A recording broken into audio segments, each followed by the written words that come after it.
Your brain doesn't believe what's true. It believes what feels true, then hires a full-time legal team to defend it, even when the evidence says, hey, maybe not. This isn't about logic, it's about loyalty. Because once a belief becomes part of your identity, facts feel like personal attacks. You stop updating your mind and start defending your tribe. And suddenly, being wrong feels more dangerous than being lied to. So you stick to the story, not because it's right, but because it's yours. And here's the truth. Most of these beliefs weren't chosen. They were absorbed from parents, friends, school, memes, any moment when your brain whispered, "This helps me make sense of things." Keep it. You didn't run a background check, you ran a vibe check. If it made you feel safe, important, or slightly less lonely, installed. Belief accepted. Identity forming like a very emotionally fragile plaster mold. And once it's in there, your brain doesn't keep it in a dusty file drawer.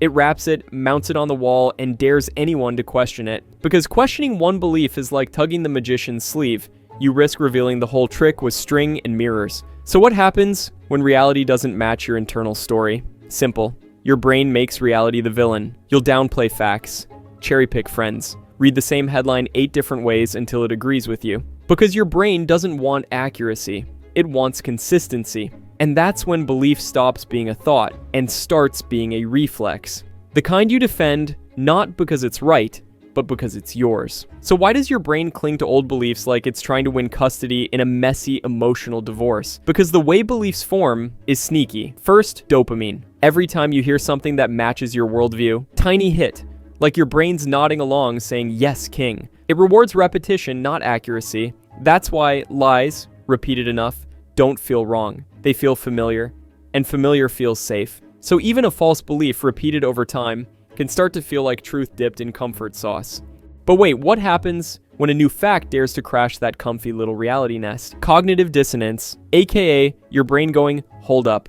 This thing you just saw, it doesn't match the thing we believe. Emergency, emotional sirens, burn it with logic. So instead of changing your belief, you bend the facts to fit. Like trying to make IKEA instructions work for furniture from another dimension. It's exhausting, but way less scary than admitting you might have been wrong. And then there's the final lock, identity. Because once a belief merges with who you are, challenging it isn't just inconvenient, it's existential. You're not just wrong about that thing, you're the kind of person who's wrong. Cue full psychological lockdown. It's not logic versus emotion, it's tribe versus threat. And your brain will pick belonging over truth every single time.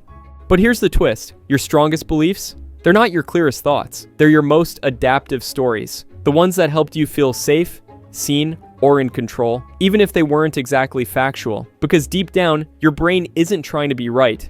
It's trying not to be abandoned. Back in the day, being wrong didn't just mean embarrassment. It meant separation. And alone in the wild, you weren't independent. You were future bear food. So now, even in our era of crypto wallets and AI girlfriends, your brain still logs disagreement like a threat to the tribe. Someone says, I think you might be wrong. And your amygdala hears, prepare to perish. Cue defensiveness. Cue denial. But there's a way out. And no, it's not about being objective or asking ChatGPT to settle it. It's about treating your beliefs less like courtroom evidence and more like a crime scene. Don't argue for them. Investigate them. Poke them.